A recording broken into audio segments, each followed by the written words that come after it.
बॅलेटवर निवडणुका होईपर्यंत निवडणुकांवर बहिष्कार टाका, राज ठाकरेंची भूमिका असल्याची संजय राऊतांची माहिती।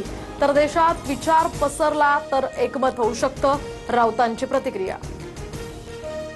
कामात दिरंगाई करणाऱ्या कंत्राटदारांवर मुख्यमंत्री फडणवीस भडकले, वेळेत कामं करा नाहीतर बंदी, फडणवीसांचा इशारा। तर धरणाच्या खालून बोगदे काढले, मिठी नदीचा पूल कोणती मोठी गोष्ट, फडणवीसांचे खडे बोल।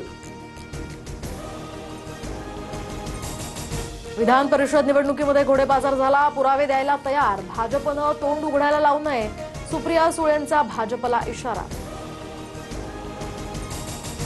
माणसं पैशांपेक्षा प्रेमानं जिंकता येतात हे कळलं तर बिल मांडण्याची गरज नाही, निवडणूक प्रक्रियेमध्ये सुधारणांचं बिल कुणी आणल्यास स्वागतच, मुख्यमंत्री फडणवीसांचं सुप्रिया सुळेंना उत्तर। विधान परिषदेचं राजकारण वेश्येला लाजवणारं, तर निवडणुकीमध्ये आम्ही उभे केलेले उमेदवार विकले गेले, काँग्रेस नेते वडेट्टीवारांचा हल्लाबोल। नैराश्यातनं वडेट्टीवार कार्यकर्त्यांना वेश्या म्हणाले, त्यांच्याकडून वेश्येचा अपमान, मंत्री संजय शिरसाटांचा निशाणा। तर काँग्रेसनं टीका टिप्पणी बंद करावी, चंद्रशेखर बावनकुळेंचाही काँग्रेसला सल्ला। केंद्रीय शिक्षण मंत्री धर्मेंद्र प्रधान यांनी राजीनामा न दिल्यास पुन्हा आंदोलन करणार, अभिजित दिपकेंची घोषणा, पुढच्या शनिवारी पुन्हा आंदोलन करण्याचाही इशारा।